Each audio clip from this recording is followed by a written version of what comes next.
Hello traders, welcome to my weekly crypto market recap. My name is Patrick Maldonado. I am a junior cryptocurrency trader at Alpha Chain Capital, also a market analyst and founder of TCE Trading. Guys, how are you? It's good to see that a lot of newcomers are joining the session.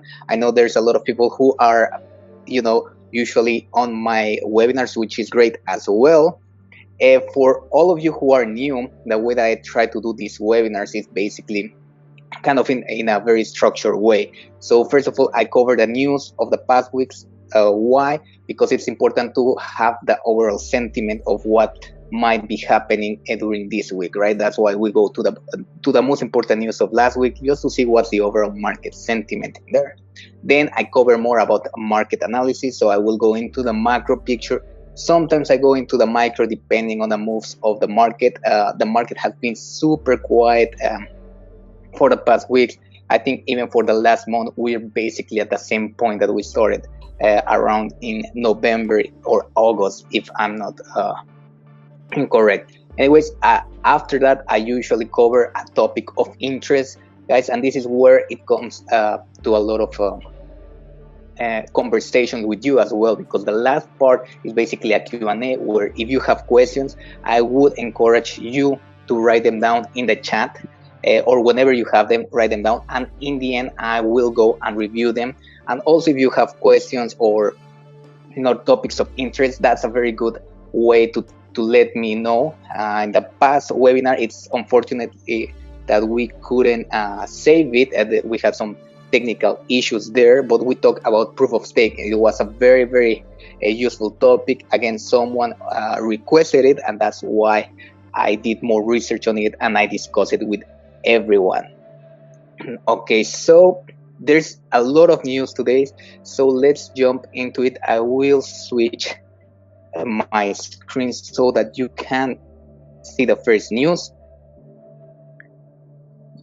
So the first news is very, it's massive. Okay, that would even be an understatement.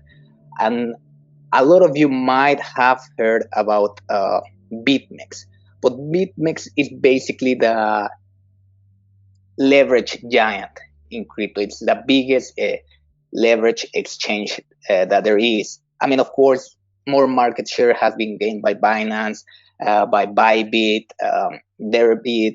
There's a lot of exchanges, but it has been the biggest of them all. And, for good reason. I actually use it a lot. I might be starting to think more about if I'm gonna transition to other platforms, but the reason is that they have products that no one else has in terms of cryptocurrencies. They have, for instance, derivatives against Bitcoin, so you can trade Ethereum against Bitcoin with leverage. You can trade Litecoin against Bitcoin with leverage, EOS against Bitcoin with leverage, and there's really no other futures or derivative providers that give you access to that. If you take a look at Binance, yes, you can trade, of course, Bitcoin against Litecoin or whatever without leverage or with margin, which is a little bit different because you need kind of like a collateral, and it's a more complicated system. And here you just deposit your Bitcoin, you use a calculator, calculate your exposure, and that is it. You can buy long or short with leverage any type of cryptocurrencies that they have available. So this has been huge in terms of what they offer. And actually, in my perspective, I try to trade with Bitcoin only, and the reason is because I think that in the long term, Bitcoin is going to gain more value, so it makes sense for me trading in Bitcoin, earning in Bitcoin, and losing in Bitcoin in percentage terms. Now, that's only for me.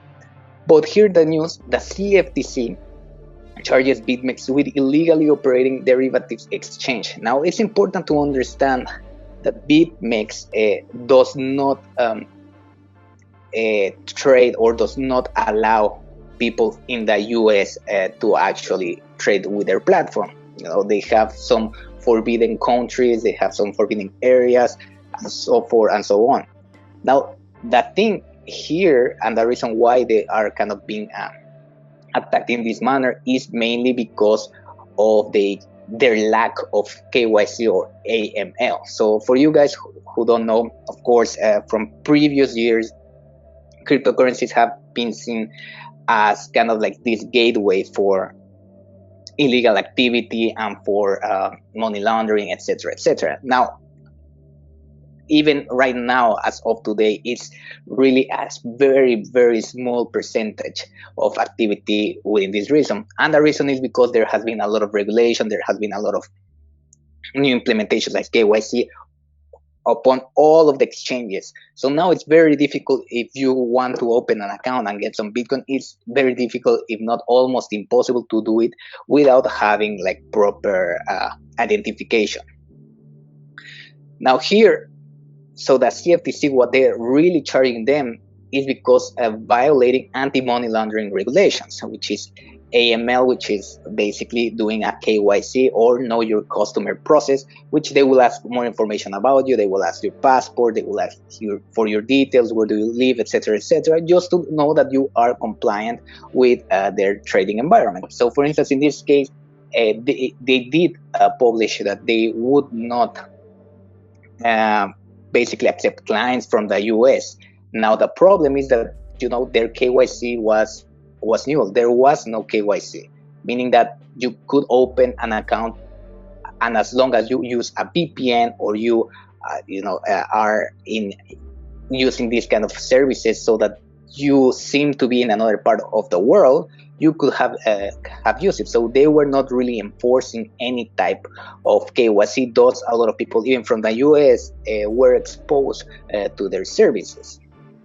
Now, of course, they did deny all of the claims, and they say that as far as they can do it, they will stick to the regulations of each specific country. Now, it's very interesting because if you around here, actually, they're pursuing 3 of their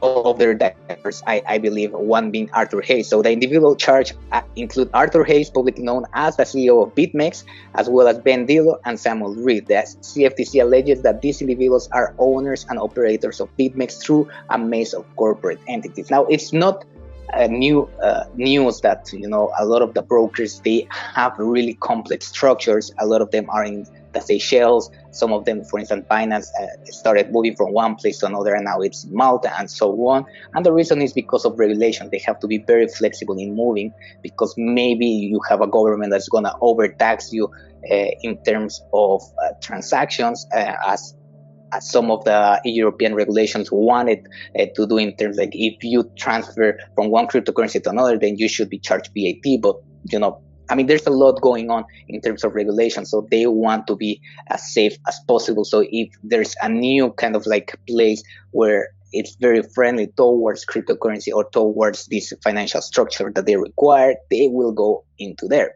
Now, the important thing is that most of the cryptocurrency owners or the CEOs of other cryptocurrency exchanges, they are not American, right? And Arthur Hayes is actually American, which makes a little bit more sense why they're trying to pursue him, because it's of course going to be a little bit easier to pursue someone from the United States, being the institutions that are trying to prosecute them. Now, guys, I'm not going to be just talking about this, but this could have huge and immense repercussions in the cryptocurrency market. Right now, as it stands, it's mainly what's fear of uncertainty and doubt, because of course they have to defend themselves, and you are not proven guilty. You are not guilty until proven. So we will have to wait and see, but definitely if it's the biggest exchange in terms of leverage trading, this is huge. And since the recent news, I think they lost a lot of course, of people that were closing. The open interest was reduced because people were closing their position, they were exiting the platform and so on. But of course, the way that they responded was actually very positive. Usually you only have one window to withdraw your money, and now you will, guys, if you trade with them, you will have 2 windows to actually get your money out, which means that they are really trying to say, we're not going anywhere, we're legit. And of course, if they're managing billions, if they're as big as they are, it just makes sense to really state that. But we will have to wait and see, because this could again have huge repercussions in terms of the cryptocurrency market overall, and mainly the leverage trading platforms like Binance, Bybit, Deribit, and all those. Which guys, maybe if you are into cryptocurrencies, maybe if you are already trading futures, you might be using Binance. So this is basically a use case scenario for the government to say, hey, this is what we're gonna do if you don't operate with these specific regulations that we have in mind. So that's for you guys to take into consideration. Over the past weeks, we have talked about KuCoin, and one of the hot topics that we have been discussing, I hope that you remember, was the fact of how do you store your cryptocurrencies, right? There's this saying of not your keys and not your crypto. Most people will tell you have to put all your crypto in, cold wallets or offline wallets and so on, which is a good standard. What I said in previous webinars is that sometimes you really want to diversify. Why? Because if you put everything in one single point of failure, then even if you have a cold wallet, if someone gets into your house, breaks in, steal it thinking that it was something else, or just gets it, then you have a problem, right? Because you basically lost all the keys. So it's very important to really think about security protocols in terms of how are you gonna save your crypto, how are you gonna back it up. You have also a list of, I think it's 24 or 12 words in some cases, that are basically your keys, or your private keys, in order to be able to access your crypto. So that's very important. Now, why I'm talking about this when referring to the different exchanges, because if you don't know, we talked about this before, but KuCoin was hacked. And one of the good things, and I mentioned that these exchanges are bringing into the table, at least in terms of security, first of all, is that they have an insurance fund. What does this mean? That if they get hacked, if they have problems with liquidity, if something happens, they have some insurance in order to cover the costs. In this case, I think they lost almost like 150 million, 200 million, but they had that security. They had those funds in order to compensate traders. So it makes it so that, okay, at the very least, if they do get hacked, they can get back, the cryptocurrency or whatever to all the traders. Now that's the first thing. The second thing that I said is that there's a reason why a lot of people are creating, well, not a lot of people, but a lot of brokers are creating these custody services. The reason is because storing crypto and really making sure that it's secure can be tough, and a lot of people are not going to waste the time to go through that learning curve and really learn how it is done. They prefer someone who says, okay, I know how to do it, I will maintain them safe, and I will charge you a commission, etc., etc. So that's another reason why exchanges are kind of like rising up in terms, at least, of security. Now, the last thing, which is extremely good news, and it does put a strong use case for leaving some of your crypto in the exchanges, is that KuCoin had partnerships with other giants. I think Bitmex was mentioned in there, if I'm not incorrect from the past news. But they have partnerships now. So what happened is that they try to steal KuCoin's cryptocurrencies. They send an alert to all the different exchanges, and when they receive that crypto that they knew that they were from these addresses that were hacked, they basically freeze them, so they wouldn't be able to actually exchange it or take it out from the exchange. And if we go into this news, I'm pretty sure somewhere around here it says, that as of October 1st, KuCoin has managed to wrestle another 64 million in assets from suspicious addresses with the help of its partners in the industry. It brings the total value of recovered assets to 204 million. So pretty much they basically got everything back. So again, this is a very positive use case where these exchanges are doing what they really can in order to assure security of the assets, and for good reason. Because one thing that I said is, for instance, if you have your cryptocurrencies I don't know, maybe you have MetaMask, maybe you have some type of online wallet, and if you get hacked and you have everything there, that's it. It's only one transaction away of being lost forever. But here, the case is a little bit different. If you have a 2FA, if you have more security, and it's them who gets hacked, the liability falls into them. Of course, this will only be true for big exchanges, for the ones who really have power and influence over other exchanges. If you go to, I don't know, to a very small exchange, chances are that they're not even going to have an insurance fund big enough to cover a loss of this size. But this is something that I wanted to update you guys because it's very interesting, since we already discussed the topic of storing your crypto, and also why there's now a use case of leaving some of the crypto in some exchanges. Again, the same stays true. The best way is to have it in cold storage, offline wallets, so that it's more secure. That's still the best way, but there's more use cases, or more positive use cases, for other types of storage. Now, this news, Ethereum still not ready for DeFi, say some critics. If you know DeFi, decentralized finance, I might talk more about it in future webinars, just to really focus on the topic, because it's very interesting. But decentralized finance, basically what it tries to do is get rid of the middleman in terms of banking, or in terms of law firms, in terms of contracts.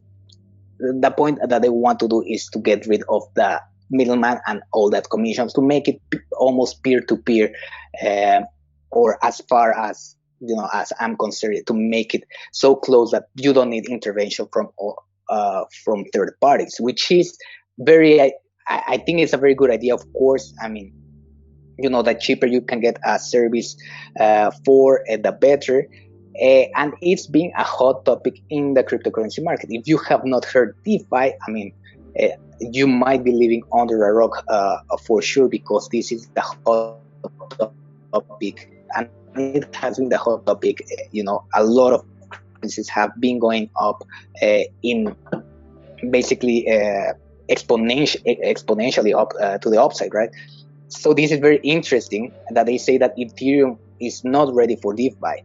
Now, what they really point out, as I will read for you, Martin Frohler, a mathematician, former hedge fund manager, and founder of Austrian crypto trading platform Morpher, told Cointelegraph that although Ethereum is the best thing, and meaning the blockchain industry has to offer as for right now, for DeFi, the current capabilities of that network are not enough. And of course, this is a huge problem, not only for Ethereum, but also with Bitcoin, is scalability. Now, Ethereum can only handle about 15 transactions per second and has a block time of 15 seconds, which is an eternity in finance. By design, everyone interacting with it needs Ether. That is a huge barrier to entry and mass adoption. Of course, because if you want to also do transactions, you're going to be charged a certain fee. But there's a reason for using Ether. But let me get over this so that I can tell you guys my opinion.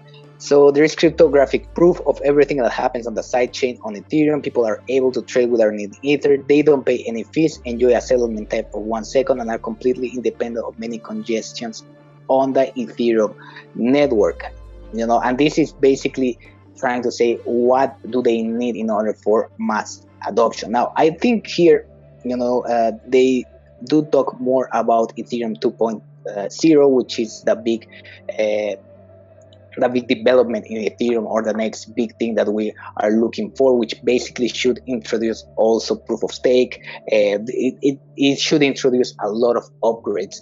In this case, they say that Ethereum 2.0, while it's gonna be an improvement, is not gonna be enough. And I think here it's almost an unfair comparison, because they're trying to compare the whole DeFi in terms of the whole financial institutions that serve the world right now into crypto. So I don't see, I mean, maybe you guys will see it for the future. Maybe I do as well in a very distant future where there's no financial institutions, and maybe people will be able to rely on blockchain alone. But as if I'm honest, if I'm completely honest, as of right now, I don't I don't see that for the near future or anywhere near. The reasoning is because there's important parts in terms of what these financial institutions do as intermediaries. Now, this is a great alternative, don't get me wrong. I think this really puts the use case for them to start being more competitive and start being or bringing more technology into the financial systems and start kind of like improving their services, because of course we have seen that banks and institutions basically just try to lend money. They just sit in there and use the money that they have to make more money, and it's costly for the user, and it's not the best. That's also why the surge behind DeFi. Now, in this case, of course, Ethereum is not the only platform, so I think it's unfair to say, hey, Ethereum is not capable of holding or hosting the entire DeFi ecosystem, because of course, you have multiple platforms, you have other chains that are trying to get ready for this. Of course, Ethereum has the most support because it's the most decentralized, and there's a lot of development currently on Ethereum, which is a good candidate, but again, I don't think we will see a platform being the all DeFi for, and even if there's a platform that's big enough and scalable enough, there will be other developers already having their projects on other platforms, right?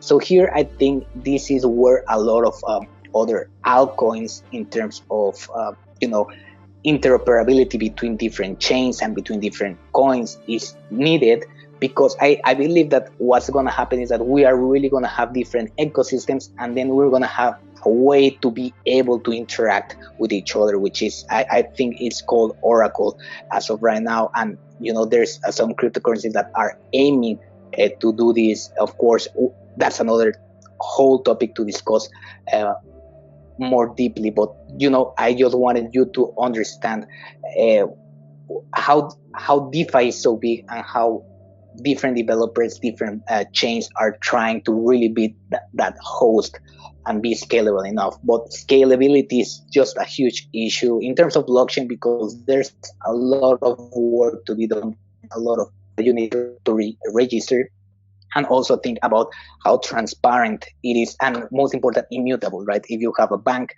and you have a centralized ledger, it's easier to move money wherever you want. You can erase transactions, you can do whatever you want. So it's not as safe, and there's the cases that some banks might inflate their numbers, they might compensate for some other things, and that's why there has been a lot of scandals in the world, right? You can't really do this with crypto, which is an improvement, but of course, everything, it's balanced in the end. If you have positives in one side, you're going to have some negatives, and scalability definitely is one negative in cryptocurrencies. Now, the next thing, only 2.5 million Bitcoin left to mine. And this is a huge,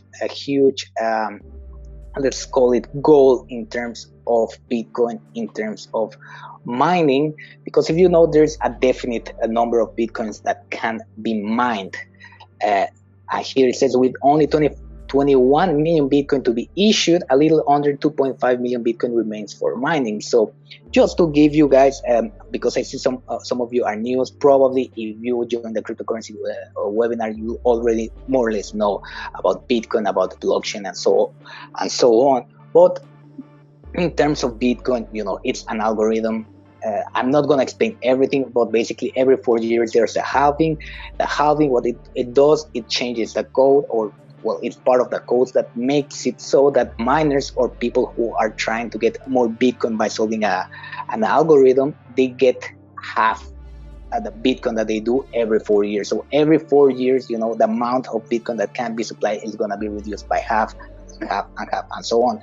And I think it actually says there, the last Bitcoin is not expected to be mined until 2140. That's a year. That's of course very, very far from now. But the point is that this is kind of like a deflationary system. I mean, it's still inflationary because you're still having some Bitcoin every single year, right? At least until 2140. But the point is that the ratio of the supply is going to be decreasing over time, and that's very, very important, at least in terms of supply and demand and traditional finance is something completely different to what we have, for instance, with other assets, with fiat currencies. Of course, you have excessive printing. We have seen it during the pandemic that governments have been printing even more in order to aid people who are left without jobs, in order to help different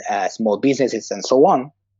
But to the point that they, even in the Fed, announced that they will or they might surpass that 2% threshold in order to have an average over time. So if in the past they have been well under 2% inflation, now they might allow more than that target in order to compensate. So they will grab the average of all those years in order to see that it's less than 2%. So that's a definitely good use case for Bitcoin because it's deflationary, and if they let that to happen, I can definitely see Bitcoin, maybe gold, go up exponentially as they allow more and more inflation.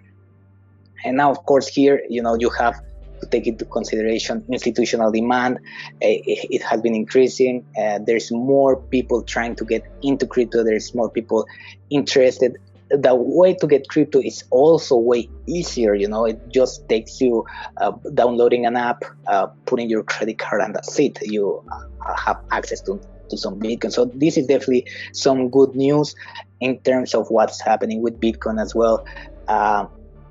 And we will have to see how it develops, because a lot of people say that Bitcoin is kind of like the new gold, but there's even a lot of speculation. I don't know if you guys have seen that it might be possible to start mining gold from asteroids and different, kind of astro entities, which is very interesting because if that were to be possible, then gold or the supply of gold might not be as small or as limited as we thought before. So that's very interesting to see how Bitcoin develops with all of this news.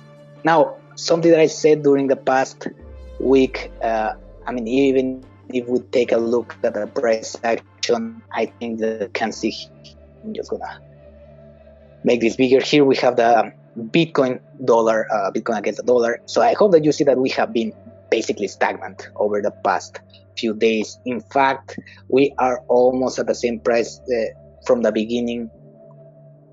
I can say the beginning of the month because that was last month. So for one entire month, we have basically been trading at the same level. Now, of course, there's been some small opportunities to take shorts and longs in there, but this is very important. And for you guys who are new, one of the tools that I usually use is from alternative.me, which is a crypto fear and greed index. Again, I'm not really going to explain overall everything about this kind of indicator, but basically you have a quantitative indication of how the market sentiment is behaving right now. When it's more than 50, when it's 80, 90, it's very greedy, and we have seen that a lot of corrections happen in the price when that happens. So it serves almost as a price action indicator, and opposite to that, when it's 20, 10, around that, the market is very fearful, which leads to potential opportunities to actually take a long. Here, the last thing that we were discussing is that after this correction, we would enter. I hope that you remember, guys, that I said that we would enter most likely a consolidation phase, which is what we are right now. And from here, it could go both ways, and I'm going to explain that in a moment and the reason why. But as of right now, we're 47. We're neutral territory, so this could go either way. With all honesty. Now, I hope that you're seeing here why we're neutral and why this could go either way. And the reason is because we have a symmetrical triangle around here. So for those of you who don't know, if you are doing the course, you might be hearing about the different types of triangles, but a symmetrical triangle is basically when the price is starting to be compressed and the price action starts to decrease. And very importantly, the volume, it starts going down. So when you have all of this, it's basically a compression zone. What this leads to is basically a huge breakout. Usually, what you would grab is the height of the triangle, and whenever this breaks out, you are gonna grab this height, and for instance, if it were to break to the upside, of course, a good potential area would be the 12K, which I would agree with this sentiment. But if it were to break to the downside, here is a potential target.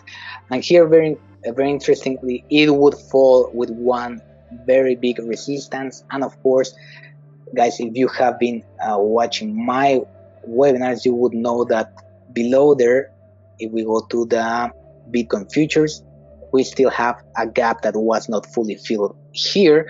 So there's a lot of reason why it could go back down here. Here we also have the 200 EMA in the CME futures. So it's a very interesting approach for both of them, for the long side and for the short side. There's a lot of confluence for both scenarios right now, which is very interesting. Again, I might be repeating myself a little bit more in here, but I hope that you have also been tracking this EMA, the purple one or pink one, whichever color you want to think of it. It's a 20 exponential moving average. For the daily chart, it has been a very, very strong support or resistance. Again, I did say here that once that you break it, you might find some resistance from it. This is really a make or break situation, at least in the short term for Bitcoin, because if we are to break to the downside, I have no doubts that if we go below this low in here, we might revisit areas like this potentially. We could argue, even if you really want to take a look at the different possibilities in here, you could argue that if we were to use the Fibonacci extension tool, Fibonacci retracement tool, we could argue that there would be a possibility of going maybe to the 38.2%, the 38.2% around here, which is a strong resistance. The 50, it has a strong resistance here. In a video of another trader, I saw that he would basically grab the Fibonacci all the way here, and the reason he discarded basically this price action and grabbed the first bounce from here, which makes a lot of sense if you think about it. How, let me just move this, how the price from here retraces exactly to the 38 retracement, and there will be a very good possibility. Again, here the 50% lies on this important resistance between 9.5K and 9.1.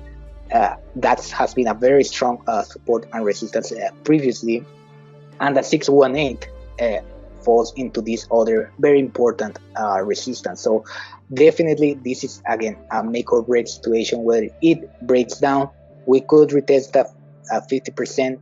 It's very likely that if we retest that, we might go a little bit lower into here. Again, with technical analysis, nothing is perfect. We might go a little bit lower and then bounce off in a very erratic manner.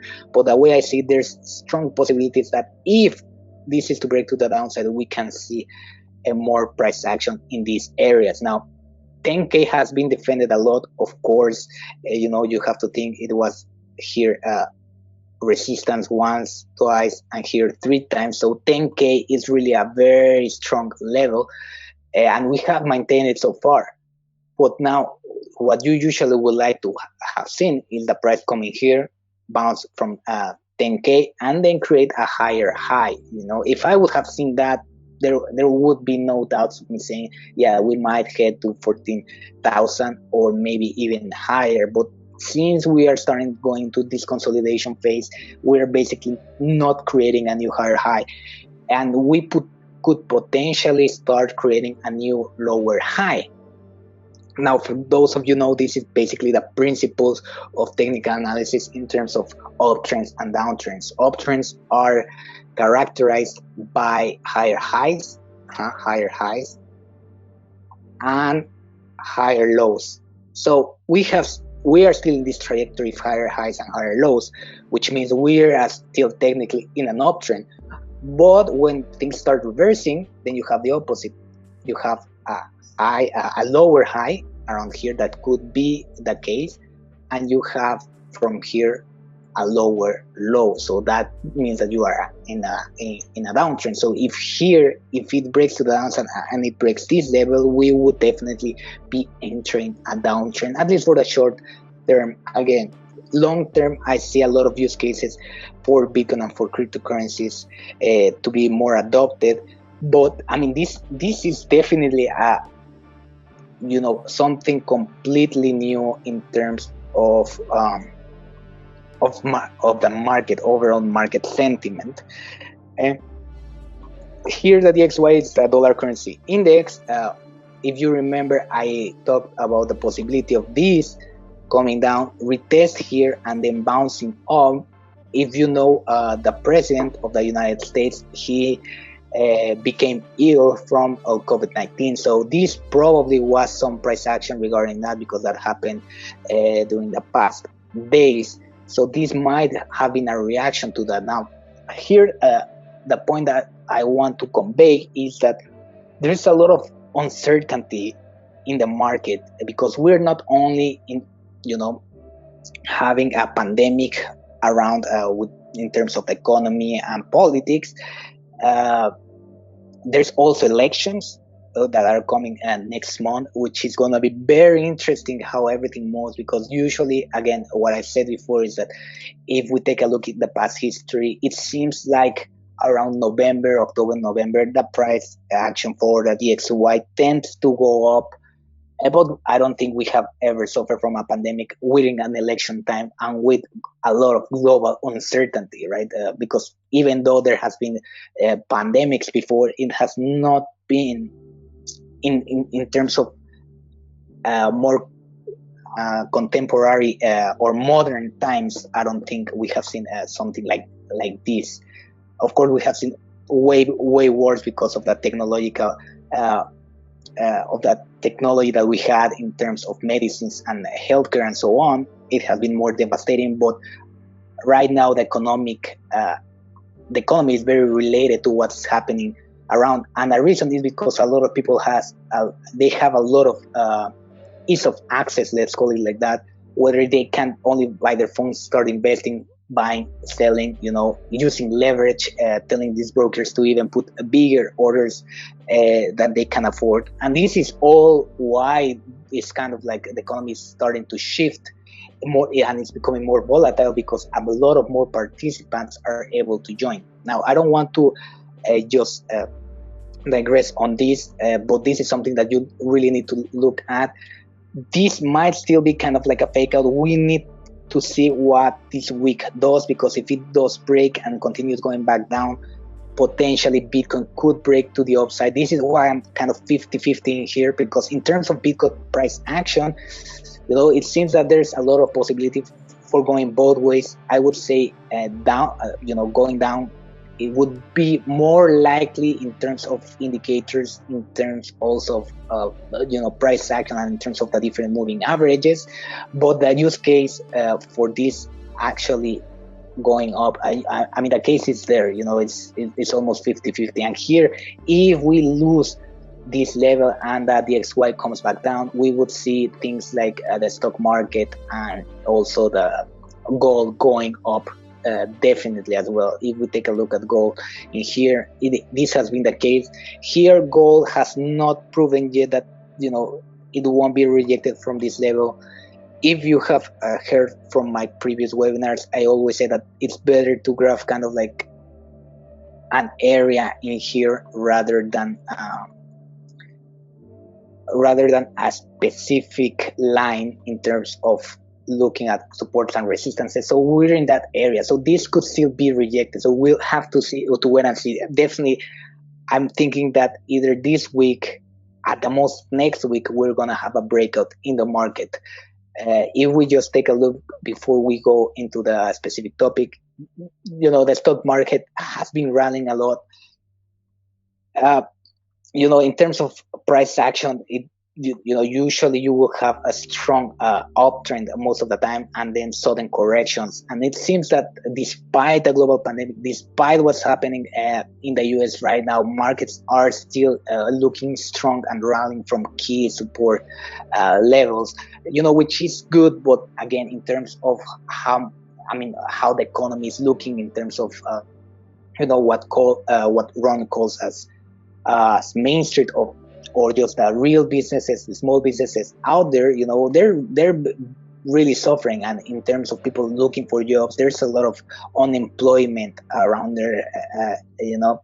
So this is one of the things where there's a controversy between what the stock market is actually doing and the overall economy. So again, have that in mind, because this all is related, and the elections might be a catalyst depending on the outcome. But in any case, let's go into the topic that I want to cover. One of you guys last time, 2 weeks ago, told me that it would be good to cover what's Uniswap. So I'm pretty sure that you guys have heard about Uniswap. It's a huge project in the cryptocurrency market.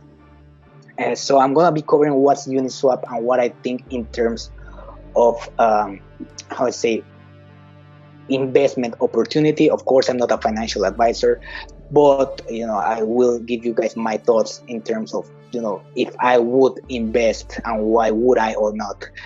So first of all, what's Uniswap? Uniswap is a decentralized exchange protocol built on Ethereum. So in short terms, it is a decentralized exchange, or DEX, but in reality it is not. It's more of it's called automated liquidity protocol. The reason is because in an exchange you try to have listings, you try to put order books, and so forth and so on. But this automated liquidity protocol, or Uniswap, it doesn't really have this order book, meaning that it doesn't allow people to really put, okay, I want to sell this amount of Ethereum at this price. It doesn't work in the same way. The way that it works, and this is of course, it's important to mention that it's an open source project. And actually, I'm gonna go into the graphs here. Where is it? And let's put against Bitcoin. We have seen that searching price. On this side, I'm gonna put USD Tether. Now, just for you to see the price action. It had been basically the same. Of course, it has, it had a real increase when it started on the exchanges, and then the commotion started going down. I just wanted to bring that so that I continue explaining more about Uniswap in general. So it's a decentralized exchange, as I said. So there's no order book. So how does it work if you don't have an order book? If you don't have traders putting out orders and other traders filling those orders, how does it work? Basically, the way it works, it is a model that involves liquidity providers creating liquidity pools. So basically, you have people saying, okay, I'm gonna create liquidity for this market, so I'm gonna put 10 Ethereum into the platform. But the thing here is that if you want to become a liquidity provider, you need to, at the very least, put two different types of cryptocurrency. It can be altcoin to altcoin, it can be Ethereum to altcoin, or it can be Ethereum to maybe a stable coin like USD Tether or whatever. Now, the point here is that the price action is defined by the ratio between those liquidity pools, right? So if you have one Ethereum in one side and you have 100 USD Tether, the price in there is gonna be so that one Ethereum equals $100. Of course, this is not the reality, but I'm trying to explain how it works, right? So this is the way it basically works. Of course, as you will know, there's arbitrage. So a lot of people or a lot of traders, what they will try to do is they will say, okay, so there's one Ethereum and there's $100. The price of Ethereum is 300 and something right now. Let me just check. Well, it doesn't matter, but it's 300 and something, right? So in terms of arbitrage, that trader, what it might do is it's gonna be like, okay, I know that I can increase the USD Tether pool, in order to equalize that, and it kind of extracts that low ether or low price ether and can sell it in other exchanges. That's how arbitrage works. So in the end result would be so that, with traders putting and taking more from these different liquidity pools, the price is going to stabilize into what is the actual spot price for the asset. Now, why is Uniswap so important? And I have seen some images that says that establish the latest volumes in terms of altcoin trading, which puts Uniswap almost at the same level that Coinbase. So this is huge. I mean, this is a huge project, and that's why you have a lot of copycats like SushiSwap, and I even saw PancakeSwap. For some reason, people, when there's a good project, they try to just print it out. The same is with DeFi. Everything is DeFi now, but which are the really core competitors? That's the important thing to notice. Now, the huge thing is that Uniswap is basically kind of like a, good faith project. And there's no other way to describe it. And the reason is because Uniswap doesn't charge any listing fees, first of all. So if you have your own cryptocurrency, as long as it's an ERC20 token, you can put it in there, right? And you can list it in there basically, because there's no process, it's decentralized, so you can do whatever you want, really. So that's huge, right? Because if you want to get into exchanges like Binance, into exchanges like Coinbase, getting into Coinbase is almost impossible for most of the altcoins. There's a very, very rigorous process and compliance that you have, as a developer, they have to go through in order to list their coins. So this is very huge. Another thing is that they were not charging trading fees. They were not charging trading fees. Now, this might change. The reasoning is because, the way that Uniswap works is that they have this token called Uni, which is basically a governance token. What's a governance token? Is basically they spread around the amount of the token, and depending of who has more, they have more voting rights, let's call it, in terms of how they will change the platform, how they will further develop it, how, and so on. So there's discussions in the second version of Uniswap that they might introduce some fees so that there can be some money for developers and they can continuously increase development and improve the platform overall, which is a good thing. But again, in terms of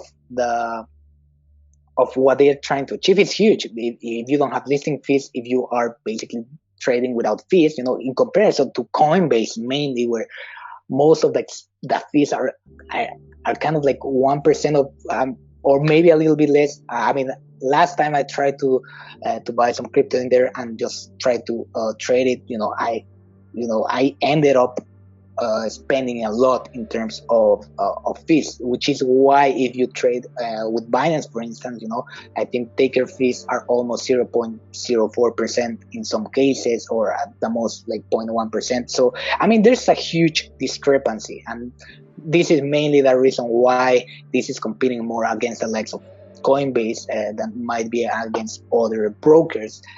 But this is very interesting because, again, this is kind of like a good faith project in terms of what the developers want to achieve. This is basically not non-for-profit, right?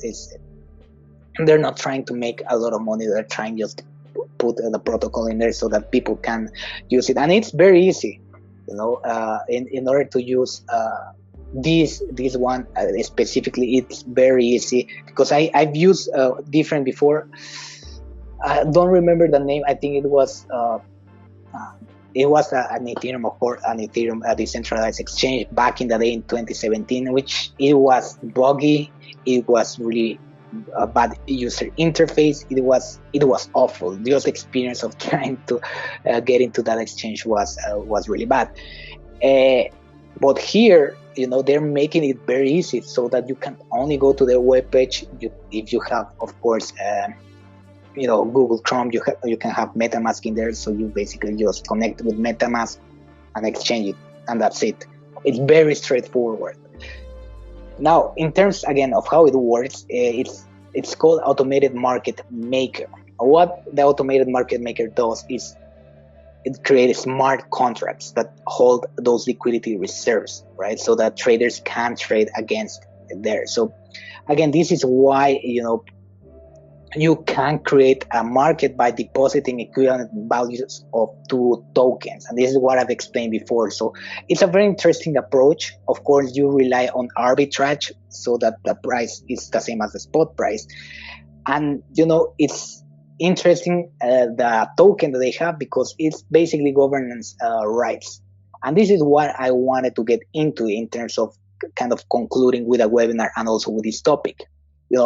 Advantages are clear for this project. It's decentralized, free to use, no fees. It might change to aid the development, but you're gonna have a very, very good product in terms of what you can find out there. In comparison with huge exchanges like Coinbase, that they feel that they can charge whatever they want. This is really gonna get some of that market share because it's so cheap.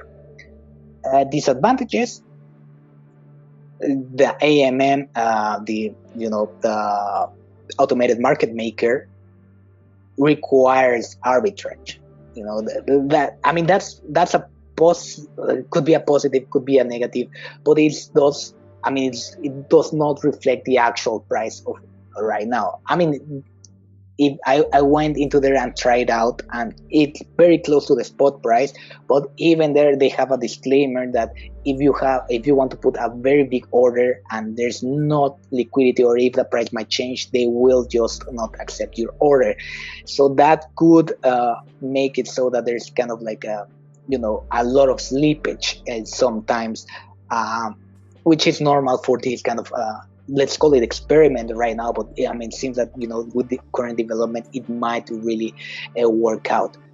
Another disadvantage is what is called impermanent loss. Now, what's that? It sounds very, very fancy when you say the impermanent loss. And I have an article which, if you guys want this is basically where I got most of the information. Very good article in Binance Academy. But what impermanent loss is, and here they put a very good example, is that imagine that Alice has 1 Ethereum and 100 USD Tether, as I explained here. So the price of Ether is $100. So that's at the same time, there's a total of 10 Ethereum and $1,000 in the pool. So here, like, she has 10% of the shares of the pool. Now, the second use case, or what happens next, is that the real price, is, or maybe it increases to 400 USD Tether because of arbitrage, right? Traders are trying to get in, get out, get in, get out, so to make it the price being the same. So they're not really putting more liquidity in there. They're just extracting what they can and, compensating for the liquidity. Now, the use case here is if it goes to 400 USD Tethers, then because you have to have an equal balance, then if there's 2,000 USD Tether, then there's going to be 5 Ethereum in there because the price is 400, right? Now here, when the loss comes around, is that if you take a look at Alice, and if she tries to withdraw the funds, of course she had original 10% stake in the pool. So according to that amount of shares, she would get 10% of 5, which is 0.5 Ethereum, and 10% of 2,000, which is 200 Ethereum. So that would be totaling 400 USD Tether. Now, of course, putting the initial 200, the 1 Ethereum and 100 equals 200 USD back there. She will have double the amount, right? The problem here is that if she would have held outside the exchange 1 Ethereum and 100 USD Tether, now she would have 500 USD Tether. So she would have had way more than, $100 more than what she had in before. Now, of course, this happens when you try to put in the liquidity at wrong prices, which right now it might not be an issue because there's more liquidity in there. But, this could potentially bring a case of kind of like manipulation between the big stakeholders in there trying to get out liquidity, put it back in, and so on. So it's very interesting to see how this is really going to pan out. And also that's why there's governance in there as well, just to see what they will do with it. Now I'm going to finish with a webinar, just my thoughts on kind of like financial incentive to invest. For instance, when I look at altcoins to invest, I try to see, okay, do people need the coin? I mean, is there an actual incentive to get the coin? For instance, in Ethereum, in the blockchain, if you have Ethereum, you know that if people want to develop for Ethereum, if people want to use the chain, they need Ethereum because they're going to be spending on fees, right? And so if they need Ethereum, there's incentive to buy Ethereum. So in a financial perspective, there's incentive for the price to keep going up, right? Now, in terms of financial incentive, but for this, I don't see any really. The reason is because it's purely governance, and I'm not gonna say any because there's of course there's financial prospects in governance as well, because you dictate what's gonna happen with the project. But the reason I don't see a lot of incentive is because you don't like the project, go and make a hard fork, right? Go and fork the project. That it has happened a lot. It's publicly seen. You can get the code on GitHub. So what's stopping you from saying, hey, I don't like where this is going, so I'm gonna copy paste it, create Sushi Swap. I'm gonna copy paste it, create Pancake Swap. Maybe next time it's gonna be Taco Swap. Who knows? So even though I really like the project, I really like where it's going, and to be honest, I might even use it if I want to buy and sell altcoins to altcoins. I might try it and use it just for the sake, again, to start using MetaMask and the different wallets, because it has been a long time since I haven't used it. I might try it and I might use it, and I think that as a project, it's a very good one out there. It's definitely something that is needed in the industry, but again, I might be a little bit skeptical in terms of regulations as well, because this basically will allow you to just change between any tokens that you want without KYCs and so on. Of course, KYCs are mainly important when you want to buy and sell Bitcoin, when you want to cash out or get into Bitcoin.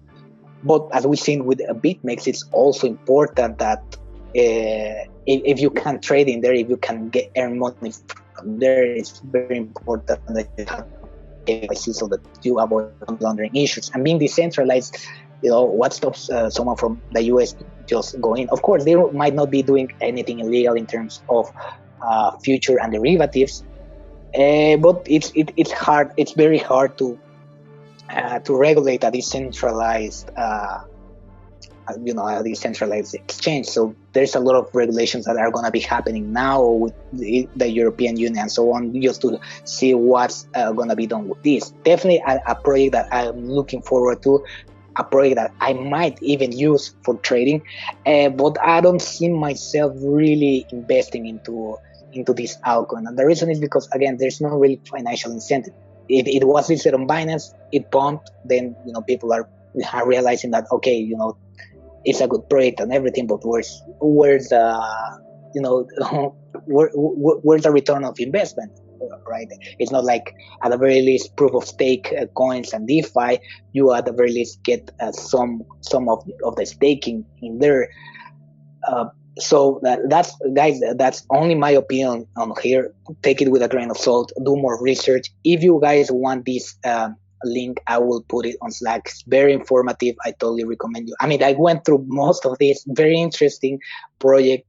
I really like it. I definitely think it's something necessary in the currency crypto market industry. So if you guys have any questions, I will probably wait for another couple seconds just to see if anyone has any questions. But if not, I hope that you guys have found this webinar very useful. I really like to have the conversations with you. Last time it was very useful in terms of discussing proof of work against proof of stake. And I hope that you are learning something new. Again, if you guys are new, you can always reach me on Slack.